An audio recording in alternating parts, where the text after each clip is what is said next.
G'day, mate. Sorry it took so long to make this video. This week's been ridiculous. So with calves, I don't know any exact even ballpark figures, but I would say 90% of injuries for your typical age group triathlete and runner would come from the knees down. A good majority of them, and a lot of them could be reduces the chances of risks and niggling injuries, even if it just costs you missing out on one session or cutting out the intensity of your training because it doesn't feel right. It's costing you. So looking after your health, good calf health is really, really important, especially if you've got a history of calf issues. So there's a few things to do to stay on top of it, and then the key. I was about to say the secret, but it's not really a secret. But the key is to constantly stay on it consistently. So even if you haven't had a niggle for 6 months, you really do need to stay on top of it because you've got that history of shit not going well for you with regards to your calves. So the first things first is just self massaging. And I'm not talking about with a foam roll. Like you're not going to get deep enough to have any real positive impact on it. So a lot of it's using your hands. A massage stick is good, not great but good. Though this looks a bit weird. So it could be just a matter. Well, at first, let's back it up a bit. So, at first, if you can, a couple times through the day, just pump your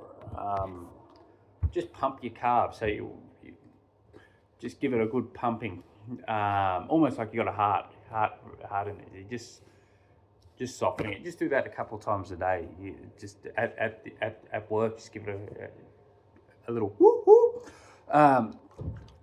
It's not going to hurt. But just a massage stick. So you've only, this is just, I don't have a lot of time. You can just sit down. You want your calf relaxed. So your quads are mostly taking the brunt of this. So you're just putting your massage stick in, and you're just rolling your foot up and leg up and down, and you can go as deep as you like, doing all aspects of your calf. That's good, but the thing that works great is actually hand massage. I'm going to use physio cream. You can use massage oil or so. Let me get a better angle. So there's a few parts to it. So with most massaging, you go upwards. But there are a few things to consider, and I'll go through them in a second. But you're just slowly but surely getting deeper. Get your thumbs in. You want to do all aspects of the whole area of your calves. And if you find a little hot spot where you think, geez, that's sore, stick your thumb into it, hold for about 30 seconds, then move it around in circle, so it's like that, of the area. If you find another hot spot or trigger point that's not feeling it, it's a bit sharp, thumb straight in, hold. Now,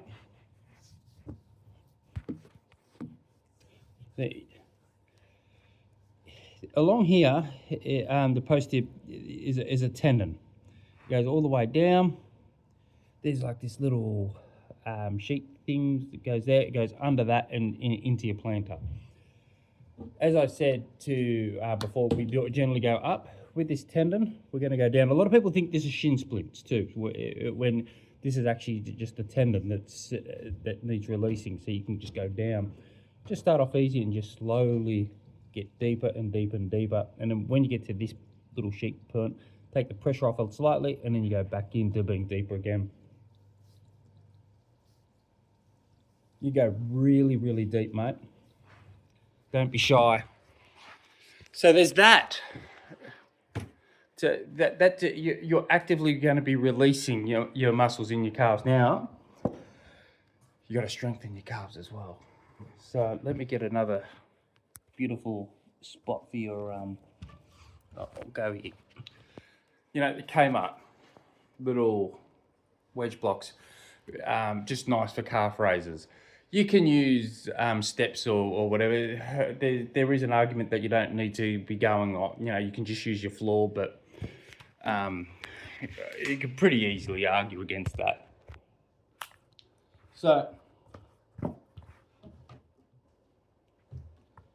it's so what you're doing is what single leg calf raises. You go up fast, very slow down. Up fast, very slow down. Doing that straight legged, say 3 times 10, and then you're going to do it bent legged. This is where a lot of people struggle because they're not used to it. So yeah, up fast, and then you go slow down. You might, if you're not used to this, you're probably going to shake a lot coming down.